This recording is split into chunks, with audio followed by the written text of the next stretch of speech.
We're riding on the internet, cyberspace set free. Hello, virtual reality. Interactive appetite, searching for a website, a window to the world, got to get online. Take a spin, now you're in with the techno set. You're going surfing on the internet.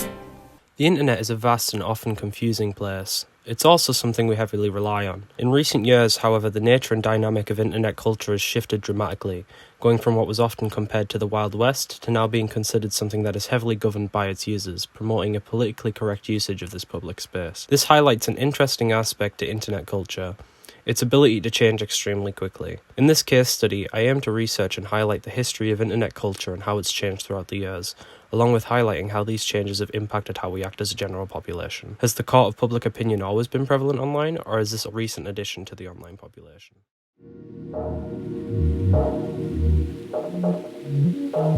The internet has been around for a very long time. First conceptualized in the 50s and first used in 1983. However, the internet was not used on a wider scale and in households until the early 90s. At this time, the internet was still in its infancy. It was a bit of a Wild West. Online chat rooms like AOL, MSN and ICQ were heavily popular at the time, and are the applications that pioneered things we use today like WhatsApp, Messenger and Discord.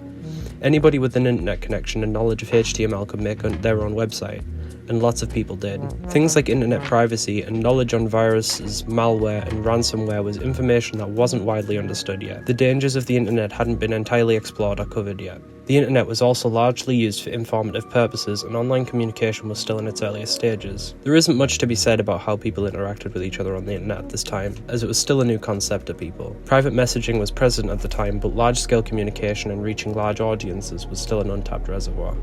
The internet was in such early infancy during the 90s that the primary danger online was pop-up ads. A prime example of one of these would be the 10,000th visitor scam, which is something you can still encounter today and is quite infamous. However, this was especially common in the 90s and early 2000s, and especially effective at getting people's personal information, as knowledge on internet risks was limited and not fully addressed yet. Another danger of the internet at this point was that it's new. People were naive, and internet privacy was a thing of the future, and people weren't entirely aware of how dangerous sharing information about yourself was. Y2K is an abbreviation of the phrase year 2000. This was the first large-scale eye-opener on how our reliance on computers, servers, and the internet could be excessive and dangerous. Y2K was the name given to the mass scare surrounding the transition into the year 2000. People believed that once the year changed to 2000, a catastrophic event would take place with banks, power plants, military bases, hospitals, and all different kinds of areas, causing an Armageddon-like experience and by extension, the end of the world. There was some validity to these claims, as there was an error with computers and software at the time. Computers weren't coded to process and show dates with all 4 digits of the year. This would mean that when the year hit 2000, the date would change to the 1st of January 00. This was an error that seems insignificant, but when you consider how many important records were kept digitally, and how many things were calculated using dates, it's quite the issue. There were people who were warned of this issue way back when computers were first being used in different industries, but as 2000 was so far away, these issues weren't taken seriously, and remedying them was delayed until the late 90s when the new millennium was imminent. Thankfully, these repairs were able to be fixed, which mitigated all these issues down to a few issues amongst certain banks and a lot of public being very weary and some scared.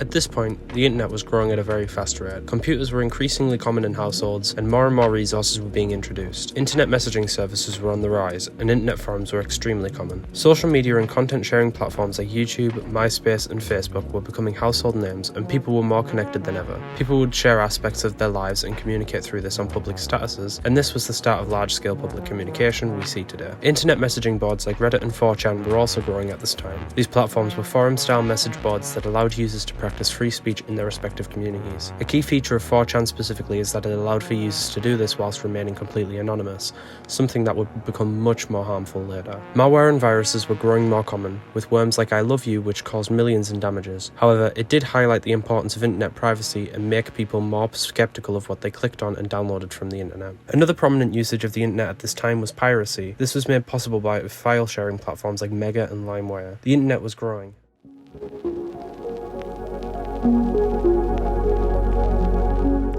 The 2010s were an important period for the internet. It's what started the internet as we know it now. YouTube and social media were growing at very high rates and internet usage was growing a lot. Broadband internet was now the new norm instead of dial-up, and the internet was growing fast. Comparatively to now, it was still more of a Wild West and free speech was very much still exercised. Discussions on websites like 4chan, Reddit and Google Plus were primary examples of areas that groups lingered to discuss belief systems and sometimes extremist mentalities. The internet still had a lot of growing to do. The mid-2010s were really the time that the norm for the internet started to take a tonal shift, gradually escalating into what we see today. A lot of groups dubbed social justice warriors or SJWs were starting to make their voices heard, and very quickly became the loud majority. A lot of the dark humour and mockery on the internet started to fade out as these groups started to combat them and drown them out, which caused a lot of discourse on the internet, with some people adapting and some people withdrawing from the situation. This tonal shift had been noticed by larger corporations, and a slow transition into more politically correct and family-friendly content creation on the internet had been established.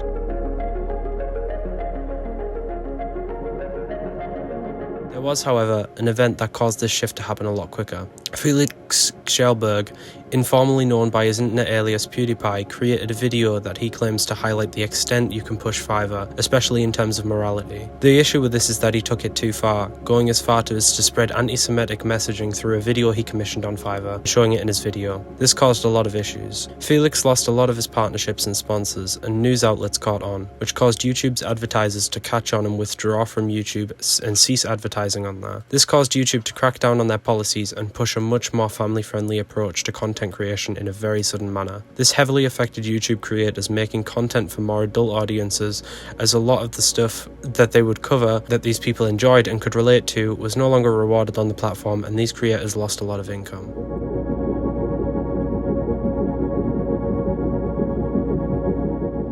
The internet at the state it's in now is unlike anything we've seen before. Social media is a primary source of information and entertainment for people, and it's people's careers. When people think of celebrities, a lot of the time they think of social media stars. Social media platforms like TikTok, Twitter and Instagram make it quite easy for people to amass communities surrounding their content, lives or talents. However, a big issue with the internet currently is that the court of public opinion rules over everything else. Largely, there isn't a governing body that moderates how we act online. It's us that govern how that happens. This sounds like it could potentially be the cause of good. However, it can result in the loss of people's careers, families, and the death of some people over political and moral discourse. It's a thin line that's bordering on digital anarchism, and could result in very dangerous results if allowed to continue further.